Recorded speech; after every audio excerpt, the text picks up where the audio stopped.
The search continues on Signal Mountain tonight for 3 men who've been missing since Saturday.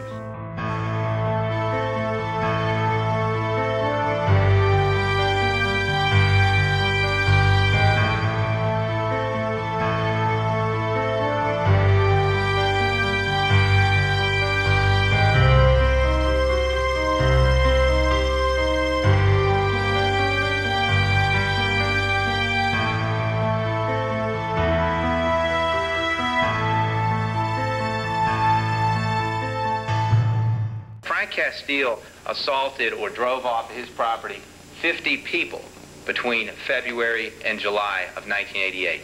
Of those 50 people, most of them he recorded in this book right now. They can show that he was there by credible, good testimony, by his own statement. Because he gave him his shotgun, because he gave him the scrambler, because he gave him the pistol, he did it. The thing he said was, get off my property or I'll shoot you. Like that? Yes, sir. The reason I'm doing this is if I catch you in here again, said that way I will have a record of it because I can't remember faces, but I can somewhat remember names. And he said this way I can keep track of it. And so he made us sign the book.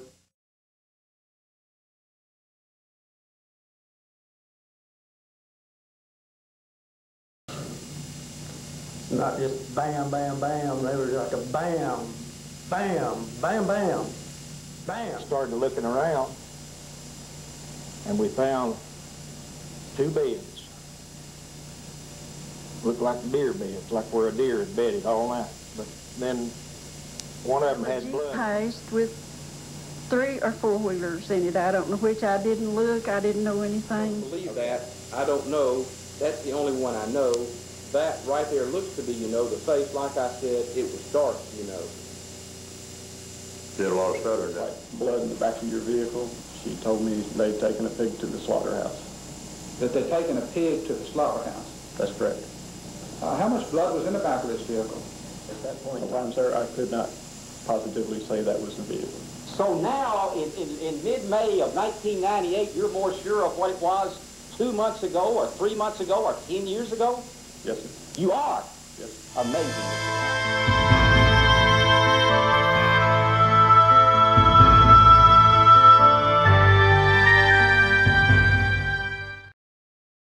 You didn't love him.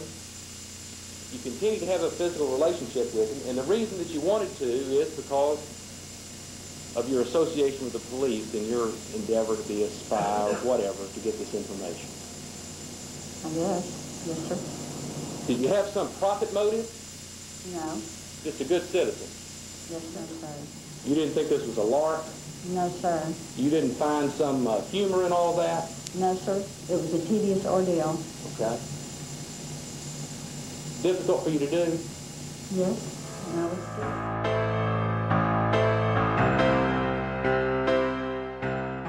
The worst opinion of him. I wanted him to think he was a bad father. I wanted her to think he was a bad husband. And I wanted her to think he killed the people on the mountain. I just lingered there and not really paying any attention to the time. It was obvious that it was getting on with the killings of these men. I didn't kill these men. Hands turned around like this to show you he was unarmed? I remember him saying that. All right. Did that happen? No. Okay, so he was lying. About that. No matter what you do, whether you find Frank Casteel guilty of first, second, manslaughter, or whatever, or not guilty, absolute certainty will never be found. Frank Casteel, the verdict of the jury in case 215-403, in which Kenneth Griffin was the defendant, their verdict being guilty of first-degree murder, that is the judgment of the court.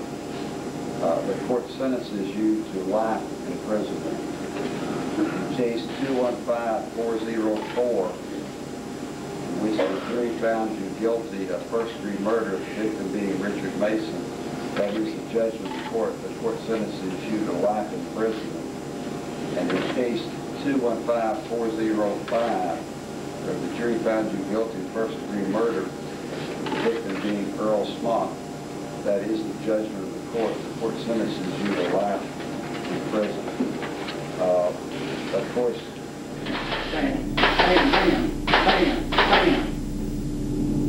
That's how long There's a man with a gun on me. I don't know what he's going to do. Yeah, you know, I thought he was evidence that we felt was inadmissible, inappropriate, improper, prejudicial, that the court allowed in and was damning to Frank Casteel, not for the crime, but just to poison the minds of the jury against him. When we attempted to talk to him, he's the only man that grabbed a lawyer. Nobody else wanted a lawyer. They come in freely. They helped us, gave all the information we need. We say once convicted because the judge has now ordered a new trial for Frank Casteel. His triple murder conviction has been overturned. And now the information on the tape was not relevant to the charge, and that the prosecution used that evidence to demonize the defendant, the very essence of a trial. It's not a technicality. Courts are called upon to rule on evidence, and this is an evidentiary ruling that was incorrect. And that's when we seen some tissue or something, just didn't look right. That was back off the trail a little ways, and that's when Larry and them, they alerted everybody, and they got all of us out and made it a crime scene. Could you tell how many gunshots you heard? 6 or 7. It wasn't muddy. It was clean. Were having dinner at an area restaurant in Chattanooga. 3 of them found a message written on the mirror in a ladies' room. Scrawled across that mirror were the words, "He did it." The judge questioned the jurors who saw the message this morning. They all say the message did not affect them or their opinions about the case. Mr. Mason's clothes was part of the crime.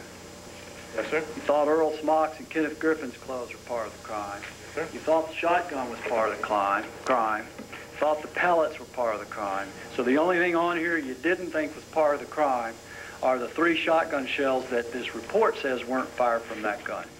Was he armed when you were out there on the 7th of July? I believe he had a sidearm that day. I'm not real sure.